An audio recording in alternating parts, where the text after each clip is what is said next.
10 days before the zombie outbreak, I won 3 billion in the lottery. I bought an abandoned prison in City T and transformed it into an S-level biodefense base. I also purchased a large amount of food and water, preparing for a life of luxury. But can I really indulge myself?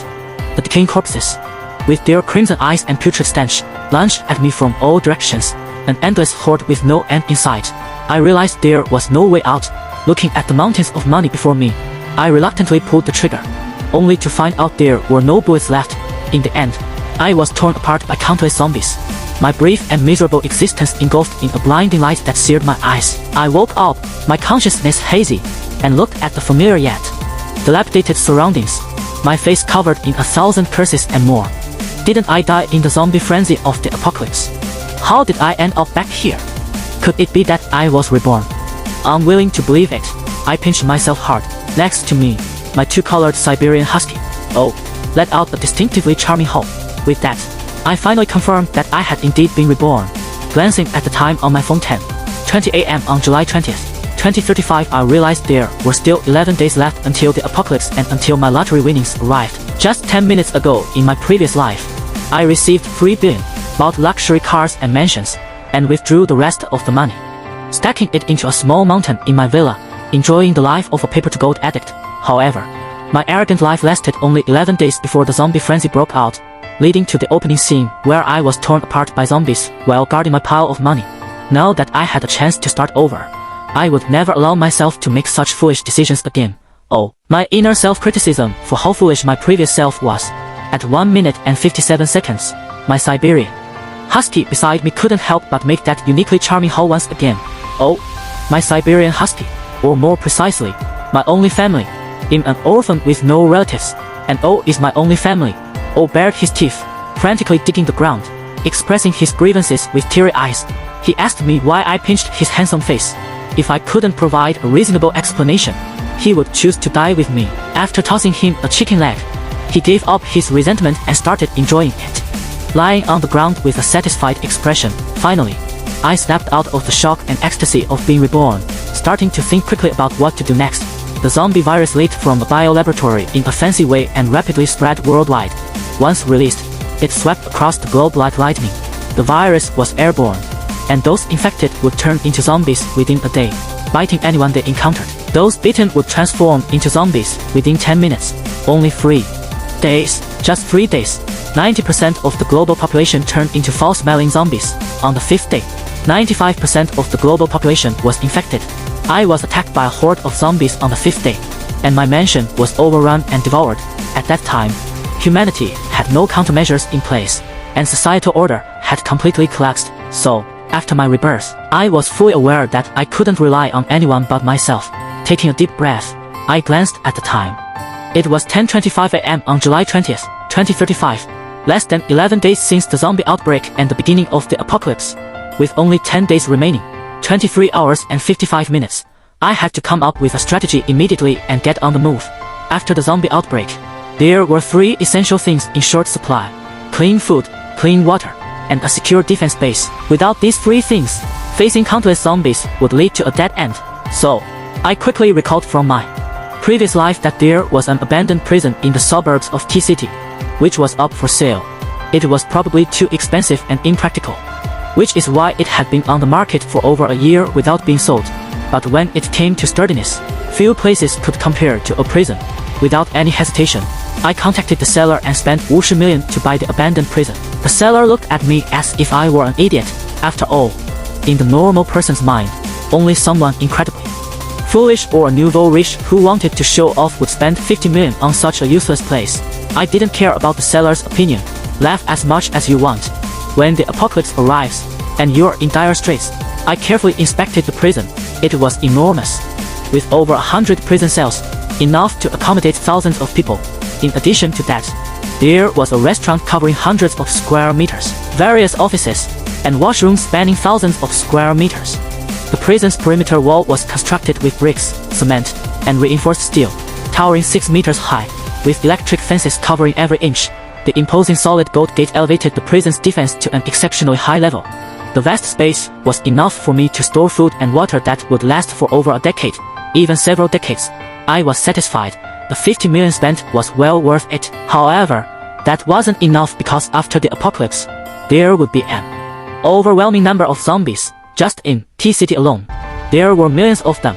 While this prison could hold off a few thousand zombies, it would be game over if tens of thousands or more besieged it. So, I needed to fortify the prison further. It was 下午3点20分 on July 20, 2035. As I looked at the time on my phone, a sense of urgency engulfed me, and my time was running out. I needed to quickly attend to the prison and purchase essential supplies with the free bin in my bank account. After acquiring Panshur prison, I had 250 million left. If a person earned 10,000 a month, it would take over 2,000 years to accumulate that much money. If one spent 10,000 a day, the money would last nearly 70 years. Such a massive wealth was enough for me to unleash my imagination and equip myself. I glanced at the Doomsday Fortress once again. It was 3:21 and 59 seconds p.m. on July 20th, 2035. With only 10 days, 18 hours, 59 minutes, and 1 second remaining until the apocalypse arrived, the sense of urgency pressed against my brain, leaving me no time to waste. I no longer hesitated and opened my computer, entering a large online store, starting a frenzy of purchases. Firstly, I bought 3,000 tons of cement, 5,000 tons of granite, and 1,000 tons of steel bars. Since I made a large purchase, the seller offered me significant incentives, costing me a total of 5 million. I planned to use these materials to construct an additional 2-meter thick and 10-meter high wall around Panshur prison, using steel bars as the frame and granite for the masonry, reinforced with cement. In addition to that, I intended to dig a 10-meter deep and 5-meter wide moat between the two walls, filling it with 2 meters of cement and lining it with steel tracks, then electrifying it with an electric fence. With these defensive structures in place, as long as I didn't do anything foolish like running around or opening the gates, it should be enough to withstand tens of thousands of zombies. Some might say I was afraid of death, and they would be right. I had experienced an apocalypse once before, surrounded by countless zombies, torn apart and devoured. The extreme fear from that nightmare was unbearable. I didn't want to experience it again. However, constructing such a massive defense in such a short time was incredibly challenging, almost impossible. But I had superpowers. With a wave of my hand, I spent another 5 million, hiring a professional team of 500 experts. They must complete the project within 5 days, with money. The leader of the professional team, a greasy middle-aged man with a bald head, nodded at me and agreed without hesitation. In just half a day, a stone wall had already been built to a height of 5 meters. I was satisfied with the progress of the project and felt relieved. So I started buying various supplies. After the apocalypse, the virus not only infected humans but also various animals, plants, and water resources. In order to survive in the end times, it's not enough to just have a sturdy defensive fortress.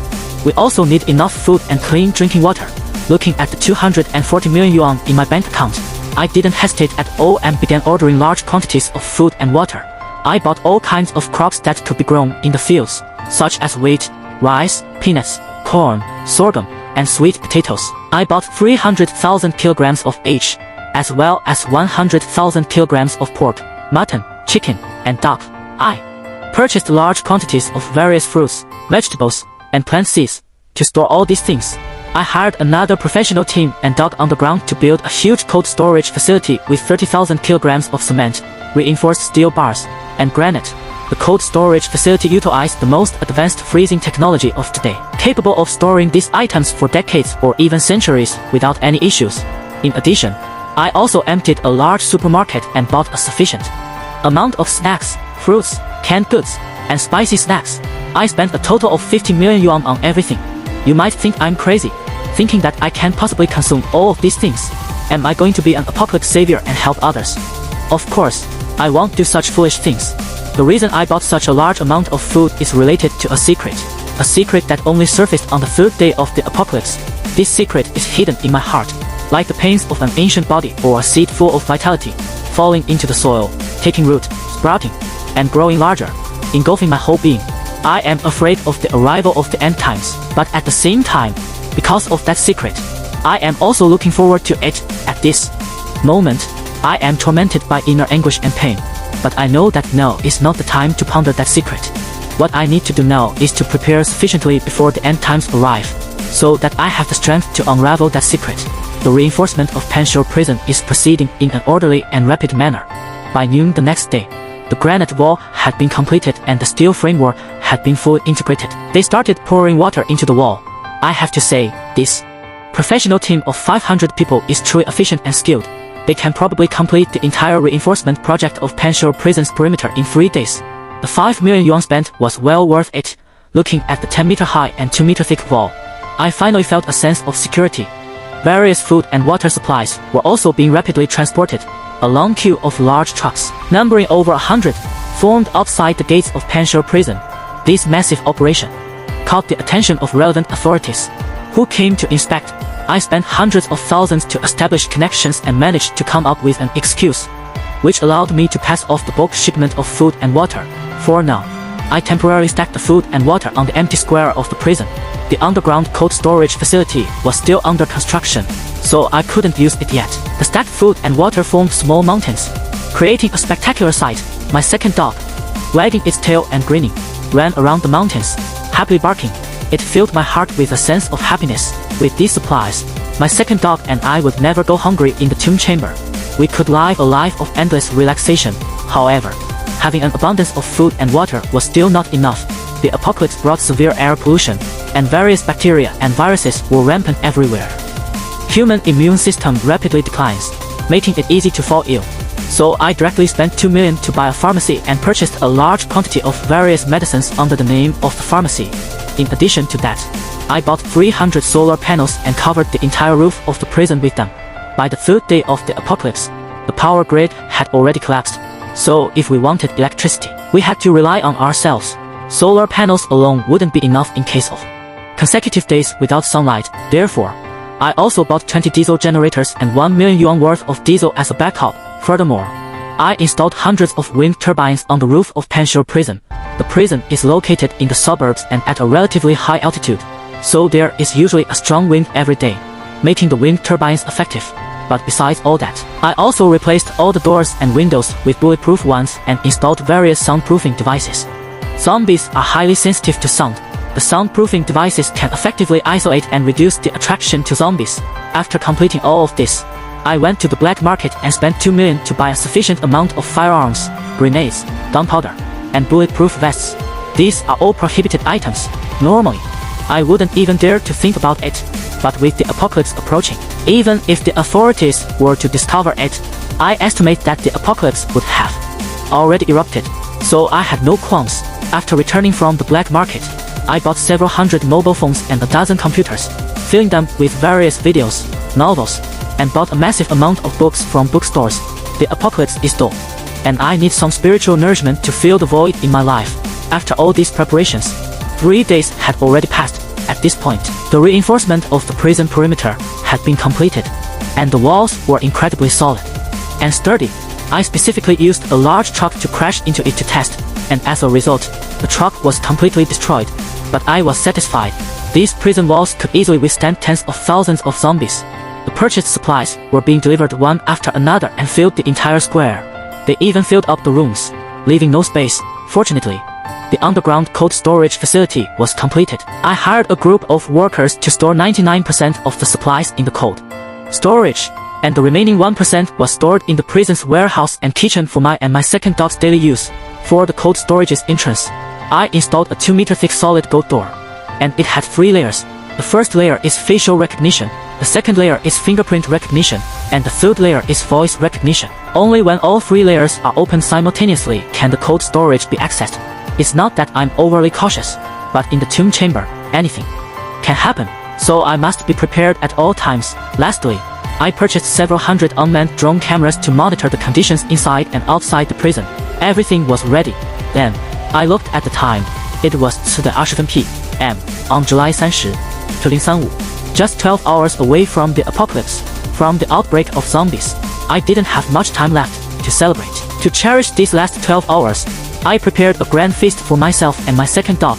Roasted lamb leg, braised pork, stewed chicken, marinated century eggs, green peppers, scrambled eggs, and dog food salad. A total of more than 10 dishes filled the entire table. Of course, my favorite beer was also present. Sitting on the empty square of the prison, eating the feast, drinking small beers, and looking at the few scattered stars in the sky, My heart was filled with emotion. This should be the last peaceful and tranquil night. Tomorrow, not only the prison but the entire earth would turn into hell.